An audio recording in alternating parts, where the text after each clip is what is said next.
Hi everyone, welcome and thank you for joining us today. My name is Jean, the Digital Event Coordinator at Connecting Up and TechSoup New Zealand. We are part of the Info Exchange Group, a not-for-profit social enterprise that tackles the biggest social challenges by creating use of technology. Today, we welcome you to join us for the ESET Annual Cybersecurity Awareness Training with Luke and Leo. Luke and Leonardo has been with ESET since August 2020 and has more than 33 years of experience combining in IT security. Since 2011, both has helping vendors deliver quality security products to ANZ market and understands the challenges faced by customers and service providers. Luke has been named as a leader and channel chef by Australian media and now driving ESET service providing offerings. Leo heads up ESET's pre-sales and support team and provides technical and solution consulting to our partners and customers. Before we begin, we'll start with a bit of housekeeping. All lines are muted, so if you have any technical issues, please type into the questions box and I'll be here to assist you. If you have any questions during the webinar, please also type into the questions box and we'll get them answered by the end of the webinar. We really encourage you to ask questions as possible. So just make it very interactive. But please note that your comments and questions will not be up here to the entire group. So please note that the webinar is being recorded. A link to the recording and the deck will be sent to you in 1 to 2 business days. And there's a very short survey by the end of the webinar. Please help us to complete that for even better experience in the future. All right, now I'll pass on to Leo and Luke for today's section. Thank you. Thank you very much, and good morning everyone, and thank you very much for attending this session. It's great to be speaking to someone, speaking to you guys. This is actually my first presentation of the year, even though it's in February. January is a quiet month, so really looking forward to discussing the subject with you around cybersecurity awareness training. We want to just go through a little bit of housekeeping, I suppose, of what the agenda would be. So we'll go to the next slide.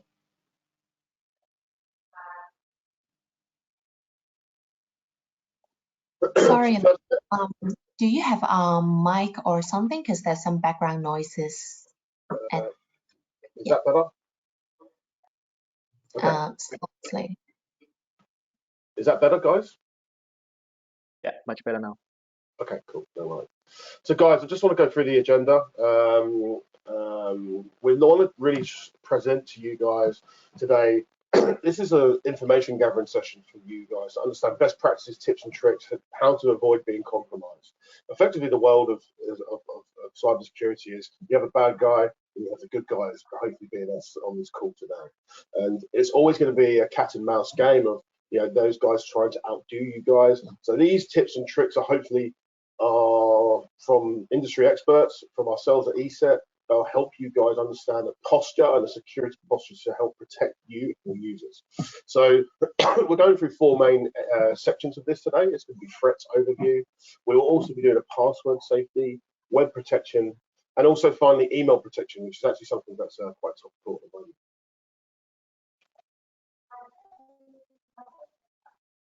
So I just wanted to give a recap of the last couple of years of, I suppose, what cybersecurity's been like, because obviously we've been in COVID, and that's created opportunity and I suppose also challenges for businesses, right? Because as we've seen in the market for us at ESET, cybersecurity is increasing, malware is increasing, threats increasing, okay? And what's actually interesting is the amount of companies that are actually being breached and are having to announce to people like the ASD, the Australian Cybersecurity Awareness Division, that there are breaches happening within their business, and that's an impact on their actual business, whether it be customers or what have you. We've also had big infrastructure attacks on things like the the American oil pipeline in the US, taking down 80% of their business, and obviously Service New South Wales, which is something I was personally part of before joining ESET, had a major cyber attack early part of 2020, where it was a phishing attack. That phishing attack compromised 47 mailboxes, and then actually they came around to then actually attack all rest of the 36,000 seats that they have in place. Now, you guys are all part of charities. Now, this part here is very important for you guys, but 26% of charities had a cyber attack last year, and I think that's stats based from the US. But you guys have obviously very limited funds, and you need to understand what's best bang for buck, and the best way of, I suppose, adding a system or an approach to best suit you guys in terms of your team, but also that can secure your partners. We've also had larger charities hit as well as smaller, and what we've seen is the types of breaches that are happening. And hopefully today we can give you a little bit of background to that and discussing what type of breaches that we think you should, in first step, look out for. If you want to go on to the next slide. Okay, so I'm going to pass over to Leo now. What I would really encourage you guys to do is, if you want any questions or anything like that, please feel free to put them in. I'll be looking at those and canvassing them for the end, because Leo's going to be doing the main part of this presentation. Okay, any questions we're here to answer, and hopefully we can have a good Q&A session at the end, but I'll pass you over to Leo. Thank you, Leo. Thank you very much, Luca, and good morning, everyone. I appreciate your time to joining us today for our online cybersecurity awareness training in partnership with ConnectWise. Okay. Sorry, connecting. My apologies. So as Luke mentioned earlier, I'll be talking a little bit about few very important topics in cybersecurity and how you can protect yourself, your environment, but also friends and family, right? So threats and scams and attacks and viruses are all around, and not only affecting businesses, but also individuals like myself, yourself, or families and friends. Okay, I want to start talking a little bit about the threat overview. Okay, and the root cause of data breaches. Okay, so this is a study that was performed in 2020. We're still waiting for the 2021 study to come out. Okay, but you can see here it's a little bit of 22% of cause of data breach being caused by human error, another 22% by a system glitch, and 57% by malicious. Okay, so human error means sort of like let's say unintentional actions, okay, or maybe a lack of action by employees and users that could cause spread and allow a security breach to happen. Okay, so in other words, end users that don't have the knowledge or too busy or with their daily tasks, and suddenly they got something and they just click without thinking. I even have a theory that end users are faster than the light, because as soon as they see a hyperlink, they just want to click and they don't care about what it is. It just, oh my God, it's exciting, let's click it. And they click, and then too late realize they could have opened a jar of worms into the network, let's say. Okay, a system glitch is a fault on a system. Okay, these glitches are, it stays slightly enough to temporary. Okay, but they differ from a more serious bug, which has a genuine functionality breaking problem, and we hear that from time to time. And one of the most recent cases was the Microsoft Exchange server.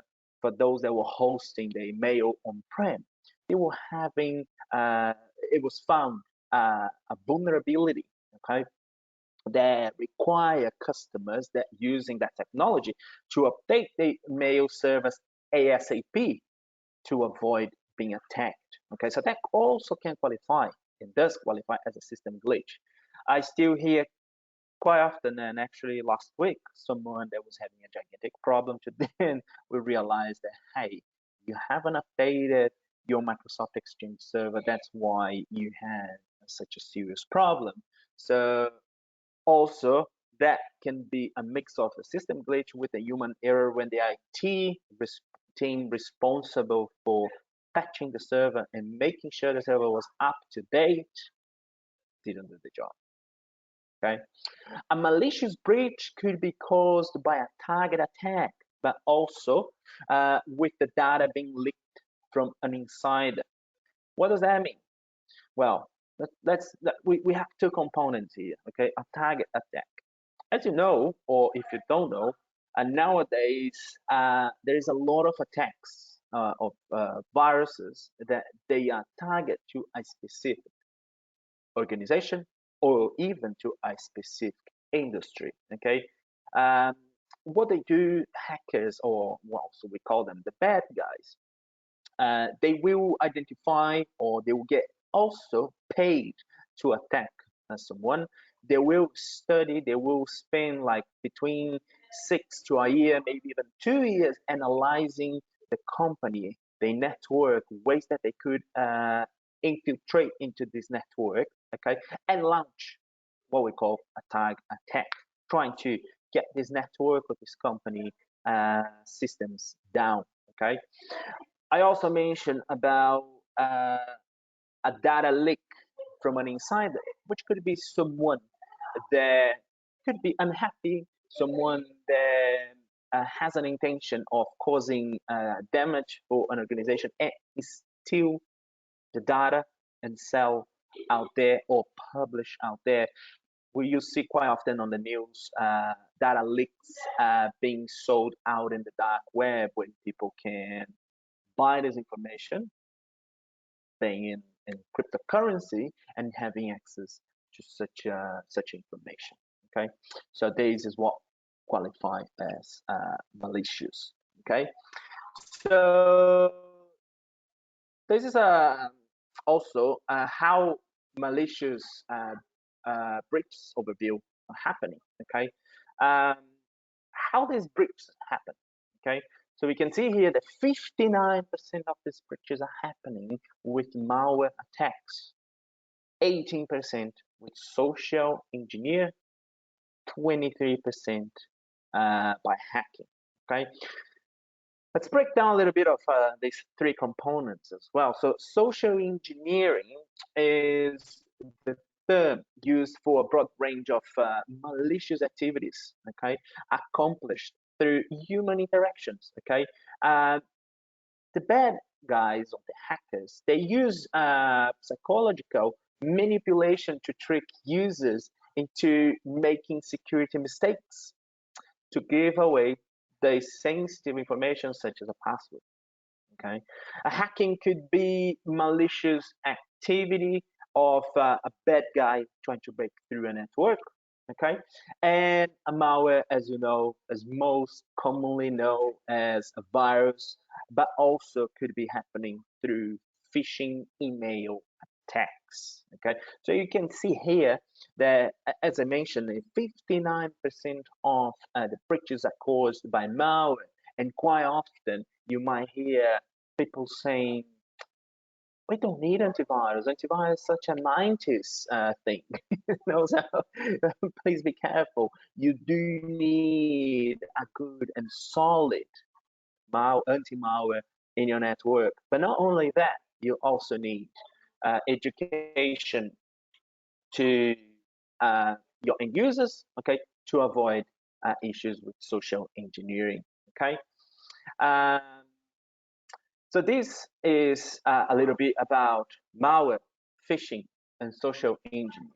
Okay, so malware includes gigantic and numerous threat families. Okay, so when we talk about malware, we talk about viruses, we talk about worms, we're talking about Trojans, ransomware, rootkits, botkits. Okay, so all of these things qualify as a malware, and you can see here the malware is growing in the past 10 years. You can see it's a substantial number of malwares that have been found out on the web. On average, and I'm talking this as on behalf of ESET security and developers team, that we found an average of 350 to 500,000 unique threats per day. Okay, which means between 300 to 500,000 new types of virus that are found every single day out in the web. So you see, hackers and bad guys, they are working tirelessly to create ways or viruses to steal data, to break systems, and to attack organizations and people. Okay, common questions that I get asked very often: is malware on Windows only? Well, no. Windows is typically the major target because obviously it's most common OS out there, but there are a lot of viruses just as much on Windows, on Linux, and Mac. So for those that believe that there is no virus for Mac computers, you're very wrong, and I'm sorry to disappoint you. Okay, so when people tell me like I'm buying a Mac because Mac does not have a virus, sorry to disappoint you again. That's not true. There's a lot of viruses out there for Windows and Mac. Okay, is malware on mobile phones? Yes, the mobile phones malware is a growing threat. Okay, so it's happening more and more and more. So the biggest target is Android phones. Okay, so highly recommend you to have an antivirus on your mobile phone as well. And also, how do I get my computer mobile infected? Most likely you are getting infected, one, because you don't have anti-malware or an antivirus installed. Second, because people are clicking in malicious links that they receive by mail, sometimes by social media, and also very common these days as well, people receiving links as an SMS. Sometimes you get a message saying that your package is about to deliver, so please click here, and people are still doing these silly mistakes that are causing them a lot of damage. Okay, so top tips to avoid malware: make sure you have ESET installed on your devices. Be careful what you're plugging in your computer. USB drives, more specifically. Okay, be careful in what you click. So make sure that whatever you're clicking, whatever website you're trying to access is legitimate. Okay, and also get awareness training for your entire family. Okay, there's heaps of cybersecurity awareness trainings. By the way, if you Google ESET cybersecurity awareness training, we offer a free training, so you're welcome to check that online. Okay, moving forward, this is a hot topic, and you might have heard before about phishing. Okay, phishing. What is phishing attack? It's typically phishing utilize email, pretending to be a company or a service, or maybe a bank, requesting you to do something, hoping that you will click on the link and fill the requested information. Okay, a little bit of phishing status. 36% of people opening phishing messages. Okay, last year was 32%. You see, it's growing. Okay, 16% of people open attachments, with 14 last year. This is an example of a phishing email. Okay, and I'm sure you guys have seen before, and I receive phishing emails very often. Okay, this is an example of phishing attack by PayPal.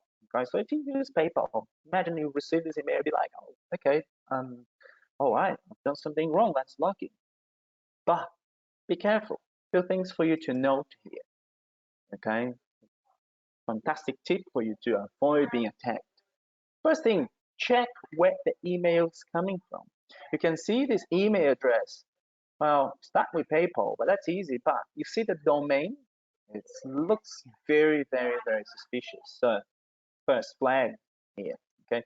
Second flag, you can see this email contains a grammatic mistakes. So it's even spelling mistakes. You can see here what the problems. So I don't think PayPal would be making such a mistake. And you can see the way this email is being phrased is kind of very, very poor. Okay.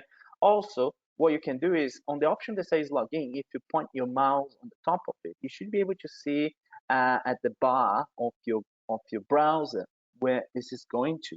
Okay, and you'll be able to see that's not going to PayPal.com. Okay, the hackers, they try to take your attention to pretend to be like, no, but actually this is a secure page, and you can see it says at the bottom that it is secured and certified. But that's easy to do. It's just a figure.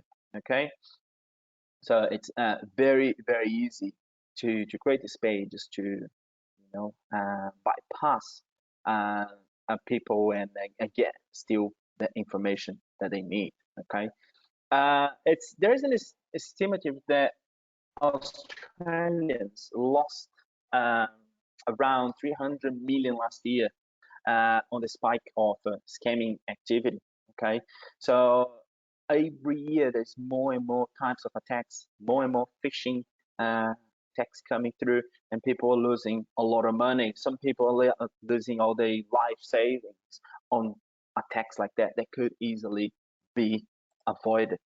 Okay, so tips again to avoid being a victim of a phishing attack is check who the email sender is, check the email for grammar and spelling mistakes, mouse over the link to say where it goes to, and do not click to the link. If you receive an email for PayPal or from your bank, instead of clicking the link, manually go to your browser and type paypal.com, try to log in, or nab.com.au, try to log in and see what is happening. Any problems, you're not satisfied with that, contact these companies where you got the email from to figure out what is happening, and they can provide you help. Okay, let's talk a little bit about social engineering. Social engineering is a manipulation of people into divulging confidential or sensitive information. Okay, most commonly done over the emails, but also regularly carried out over the phone. So I get frequently, I'm sure you guys also have received suspicious calls of people saying that you purchase something through Amazon, or there is a package coming through the DHL, please stay on the line, we're going to help you out.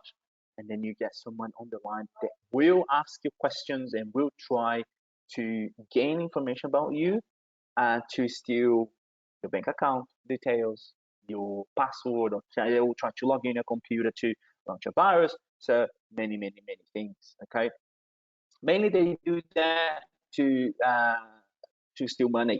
Okay, so I've seen that there's heaps of YouTube videos of showing how the scammers are doing these attacks, right? So I recommend you to check on YouTube and see how they are working towards stealing this information. And again, still a lot of people, they are falling into these scams. Okay, so be careful with these type of calls. I actually have a little bit of fun when they call me because I try to trick them, but they end up always hanging up on me. So yeah, they can't get anything from me. So tips to avoid being a victim of a social engineering attack: be careful with the information you disclose, verify the credentials of these people they're calling you from, and if you have any doubts on the identity of the callers, so if someone's telling that they're calling from the DHL, Amazon, or even like from your bank, hang up and call the official company number back to figure out if that's a legitimate call or not. Okay, right, let's talk a little bit about password safety. Okay, typically users practice a very, very risky behavior in respect to passwords. Okay, passwords is the gateway into identity theft. Okay, How many of you have a sticky note under your laptop or hanging on your monitor screen with your password? Okay, I have seen this in so many places, so many times. It's very, very bad. Okay, but why this happened? Because due to the complexity requirements for the passwords, it can be hard to memorize them, and I get it. I'm with you. It is hard. Okay, so people end up to writing them down, or even on the documents, or also creating a document, a Word document, where they save the password. Okay. Also, other people, they freely share their passwords with family members, uh, other members on their teams, and we see these more specifically in organizations that require users to uh, clock at the beginning of or the end of the day, that they share accounts, and making it harder for them to again memorize or use a unique password. Okay, so instead of each one having an account, sometimes there are applications and tools out there that people in organizations are using one account, so many people know their password, so it can be easily leaked. Okay, uh, current password policies are often used not very adequate to protect user. Okay, as you can see, this is what a typical end user would do.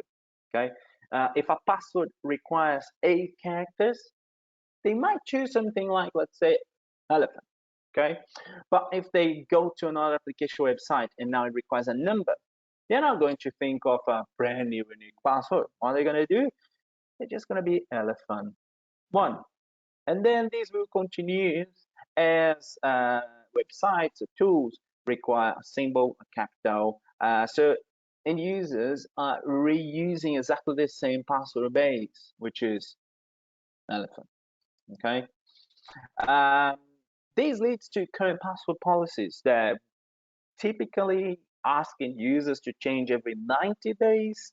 Some companies that ask for 60 days, companies that never asked for the password to be changed. So, but when they get to change the passwords, end users simply what they do, they change from elephant one, elephant two, then elephant three. So, it's still very easy to break these passwords. Okay.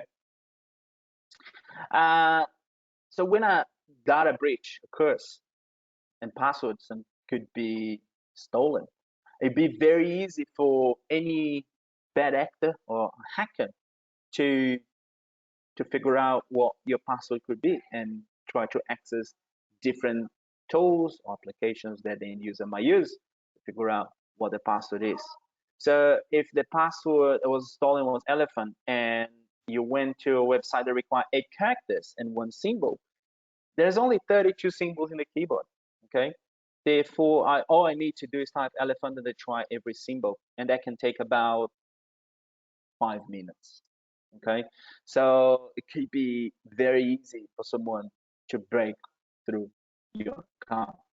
So if you have trouble memorizing and trying to remember password, we recommend you to use password managers. Okay, they are fantastic tools that help you to remember what your password is, and they will also auto-complete your password once you access a tool or application. So password managers are out there. They're fantastic tools and very easy to use.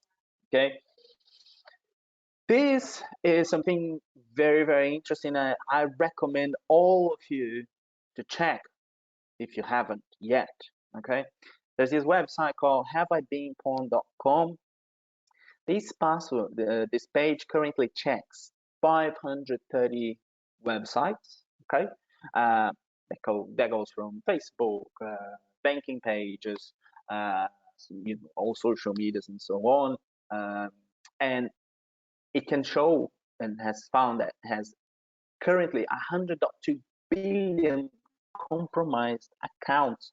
So go there We'll ask you to type a password. Okay, don't worry. This page is legitimate and very well known within the cybersecurity industry. Okay, so if you type email, we'll tell you if your email has ever been part of a data breach. Okay, so top tips for password safety. Again, make sure you use unique passwords across websites and applications. Don't use one password for everything. Okay, change your passwords often, and do not share your password with anyone. Okay, all right. Let's talk a little bit about internet protection. Okay, and more precisely, when you're using search engines. Okay, well, nowadays, you can ask Google or DuckDuck. I think it's DuckDuck. Someone was telling me about it the other day. To ask every question that you can think of. Okay, uh, users will click on the search results. Okay, without first checking if it's a legitimate site. So if you type something, the first thing that shows up, you click. You don't check what the website is. You don't know if that's a legitimate page. So be careful. That goes back to my theory that we are faster than the light. We are clicking and not thinking on what could cause. So be very careful. Okay, and this is happening also very commonly now on social media websites as well. Right? Even if the website has a good reputation, the advertisement being displayed could be malicious and infect your computer or mobile devices. Okay, free things as music, movies, games, they're very known for being filled with malware and rarely what they say they are. Okay, so make sure you stick to clicking on sites on the first page of results. Okay, so if you Google something and you are on the fifth page of the search result and you trying to click on something, like, could that be look very suspicious? So be careful. Very careful when you're clicking on no-name recognized websites. And again, everything that is for free, you know, it sounds suspicious, especially out in the internet. Okay, so be careful with that. Another way to have protection in the internet, okay, is utilizing web content filtering. Okay, these filters are they can be pre-configured and policies set by the IT administrators that look after the network. Okay, there are both home versions and also corporate versions. Okay, the home versions they're very good for those with family. Okay, that they focus on the child safety, while corporate versions focus more on the employee productivity. Okay, not only can it restrict on the content that it is displayed to a certain audience. Okay, so it can also be utilized to filter malicious content to protect the end user. Okay, so the web content filter is, as I mentioned, is fantastic for home users. Okay, they have kids and they want to make sure the kids are browsing what they should be browsing, so avoids them to access porn or uh, games that could involve money and things like that. Okay, and at the work side, make sure that the end users are doing the proper work and not browsing through social media and things like that. Okay, so this is very common. A lot of organizations use that, and it's a fantastic way to stop attacks. Okay, so using the web content filtering, increase employee productivity. Okay, it will reduce the malware exposure. Okay, so end users won't be able to be browsing freely around the web. Okay, and as I said, for the home, it will protect your children's and kids' phones with devices, stopping them to accessing inappropriate content. Okay. Another thing is HTTPS. Okay, for those that don't know, it's a protocol for secure communication. Okay, of a computer to a website. Okay, so if you're accessing a bank or if you're accessing any page that has a login, okay, and you note that the page does not have the HTTPS when you log in, that's suspicious. Be very careful. Okay, HTTPS, the S stands for security. Okay, so nowadays the browser being very smart, and if you accessing a page with a login or such a thing, if it does not have the HTTPS, it will highlight as a non-secure page. Okay, so before you're entering any information, sensitive information, make sure check the page has the HTTPS.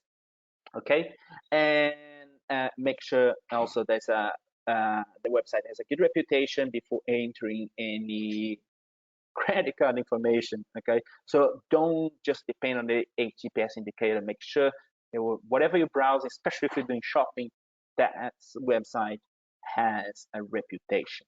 Okay, another thing to help you, public Wi-Fi.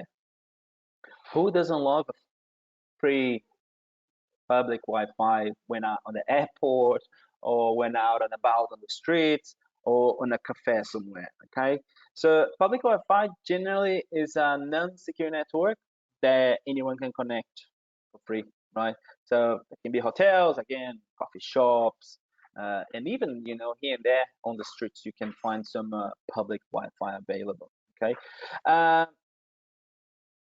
they generally are very insecure. Okay, so be careful with where you're connecting to. Okay, a lot of the times there are types of attacks where hackers are setting up Wi-Fi connections into close to a library. So you go to the library and then you see free library Wi-Fi, you connect to that, and the next minute you are attacked on your computer because hackers were masquerading on what could be a legitimate network to a false network. You connect to there, hackers will have access to all your data and all your information. So if you're using your company laptop, avoid connecting into this public Wi-Fi's. A lot of organizations are changing the rules and the policies prohibiting end users to connect to public Wi-Fi's, okay, which is a fantastic and very valid uh, rule and policy to be had. Okay, so when you're using, or if you really have to use public Wi-Fi, make sure the Wi-Fi name with the business owner before you connect. Okay, always treat public Wi-Fi as unsafe. Make sure you have an anti-malware to prevent any sort of issue. Okay, I would recommend you, instead of using a public Wi-Fi, if you can, hotspot from your phone. Okay, email protection. Okay, so as I was mentioned earlier through my presentation, a lot of attacks are coming through email. Okay, so everyone gets spam. Okay, and even with the best protection, spam will still slip through the cracks. If anyone tells you that there is a 100% guarantee, no spam, no virus tool, please introduce that. We would love to hear from that, because I don't believe that there is such a thing. Okay, some email providers, okay, have better spam protection than others, which happens. Okay, and a third-party anti-spam product can help to increase the protection provided by your email provider. Okay, so it is a must these days in organizations is to have spam protections, and just don't rely on a single pane of protection. Okay, never open any spam emails. Okay, even if you think it is or you're really curious to see what it is the content inside. Okay, never respond to spam emails. Okay, and be careful when using your email to sign up to contests or websites as well with promotions and so on. Okay, these are just some of the tips around email protection. Okay, I think I covered everything I had. Okay, I am really excited to see if you guys have any questions. Thank you very much, Leo. It's very informative. Not We a got a problem. question from, thank you. We got a question from Rose. So Okay. she used a password manager, but many people find them is very hard to learn to use. So do you have any tips? Well, they look. I would love to hear more from Rose. Okay, what does she mean about hard? Okay, obviously they are not that simple to use. Okay, but they are simple enough. Okay, because if it was super simple, that could be easy to steal a password, right? But most, at least the one I use, okay, and I don't know if I'm allowed to talk the name, but anyway, the one that I particularly use, it's fantastic. It's super easy to use. When I try to access a website, it shows up the password. It fills the password right away as long as I have that saved into my library of passwords. And also that tool helps me to generate passwords. So every time I need to create a new password or a new account, I have a unique password to log in. Okay. So yeah, Rose, I'd love to hear more from you. You're welcome to reach out by email if you want a little bit more guidance or help on that. No Just worries. Rose, I was going to say, just to add to that, I think it's all about the setup on something like a password manager. If you take proper due diligence and time to set one up, whatever that program may be, then the ongoing management of that's easy. If you sort of start it but don't actually understand that piece of software properly, then it's going to be a challenge. yes, indeed. Thank you, Luke. So Rose just elaborate a little bit more. And then she said she taught a few people, but it was a bit struggle. But Right. then she said she agreed to Luke, yeah, what you just mentioned. Okay.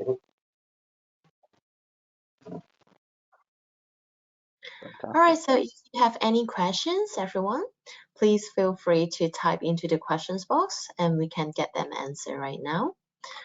So just whatever questions you can think of. There's no silly questions. All right. So before we answer more questions, Luke, do you have anything to add? I suppose from my perspective, and I suppose from me being on the sales side of things, what we've noticed, specifically in non-for-profits, is that you guys have some of the elements that we've talked about today, but maybe not all of them. And what I would say is that ESET in the last 2 years has very much considered and understood the challenges of a small to medium-sized NFP. We've actually got quite a few NFPs on our books at the moment. If any of you were on our last webinar with Connecting Up, you would have seen that we had the WWF who came and did a good Q&A session with us. And what I would say is, what we have the ability of doing is, if you guys have the opportunity or time to engage with us, we will actually spend, it would mostly be myself and Leo actually, who would actually do that session with you, is to really understand what your challenge is, right? And what we do is try and take all the elements that Leo's mentioned today and best suit what package we can offer you. Now, we have very big packages and down to small packages in terms of technology and security, but we also need to consider the other technologies that you have. And I think that's the key thing to, I think some of the stuff that Leo's been talking about today is how to weave and infuse or selection of products, whether it be you go all eggs in one basket or you have other elements. I mean, a lot of you guys today are definitely Office 365 users, right? Microsoft do have security products, but are they the best? And is there better ways of doing it? And is there things that can tie them together? So as well as taking the subjects of what Leo's mentioned today, it's all about then converting that into technology. And we can do it all. We can do some of it. We can also very nicely work in harmony with other technology. And I think that's the key as an IT manager or an IT administrator or an IT director.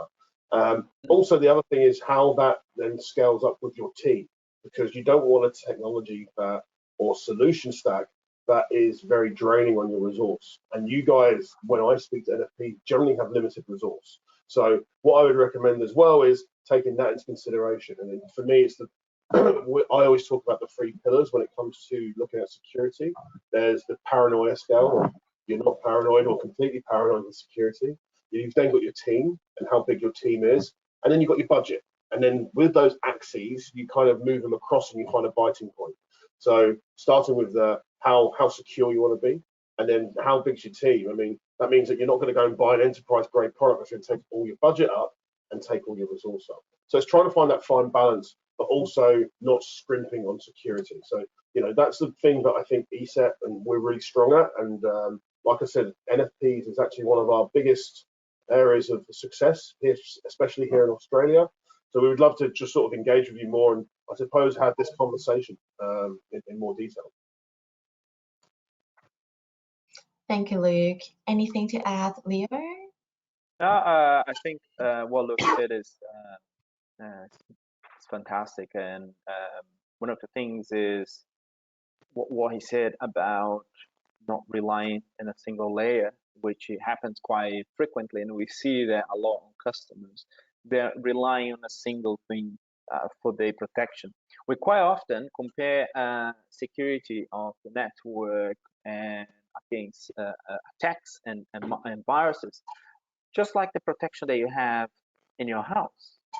Okay, it's an analogy, and it's a very silly analogy, but it's so true, which is you don't rely only on the security of your house just closing the door, right? There are many other components, right? So you have closing the door, then you have a locker, plus you have the fire spring, you have the CCTV, you may have your dog, and so on. So you require extra things to make sure that you are protected and that can stop from something to happen. So it's the same thing for your network environment, for companies, organizations. Do not rely on a single thing. There are many other components that you can add to your network to increase the security and avoid you to be part of a scam, an attack, or a data leak that literally can close your company down. So yeah, that's all I had. So thank you. Lovely. I'd just also like to add that we do actually have, as a business, a free cybersecurity tool at the present moment in time. So this tool is a gamified version of so your end user can go on this and actually understand some of the stuff that Leo's talked about today. It gives them an education and it gives them a scoring. Now, this is a free version for an individual, which is definitely available, especially if you are smaller NFPs in a smaller team, we can control that. We're hoping by the end of this quarter, going into next quarter, that we would have the paid version, which would be very heavily discounted via the Connecting Up offering, which would eventually give you an admin rights version. So what I can do is actually help you understand really where your team are and where the gaps are in terms of education. And if you saw what Leo's presented today, a lot of it is human error and our interaction with a given system or a given task. So the offering of the free cybersecurity tool is a great step in the right direction to understanding, okay, with my limited funds, where do I go and how do I plug the gap? And who within my team do I need to get more education on to mitigate risk? So we will make sure that that's available to you guys post this event. Yes, indeed. Thank you. So everyone, so if you wish to reach us out for more information or any solutions that you would like to know more, just reach us out. So we'll be able to help. So also for today's section, the recording and the slides will be sent to you in 1 to 2 business days. So if you want to share with your coworkers or colleagues or friends, please feel free to do so. You can just share the link with the recording to others so that this can really help the others as well at the same time. All right, so I guess most of you are having my screen now. So I just swapped to my screen. Apart from cybersecurity, we are actually having some other topics on the webinar platforms. So for example, this one is the 7 mistakes not-for-profit make on social media and how to avoid them.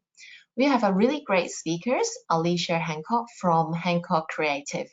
So she's an excellent speaker, one of the top 3 in the industry. And she's going to let us know how to analyze and how to understand documented social media strategy plans is so important. And you can know how to choose the right platform and how to invest in the best way in social media. So if you're interested, please feel free to just scan the QR code right now, or we will just put it into the follow-up email so that you can just click on the link and join us. All right, thank you very much, everyone. Thank you again, Luke and Leo, for the amazing webinar. I'm sure we'll see you very soon next. All right, thank you. Goodbye. Thank you very much, everyone. Have a great afternoon.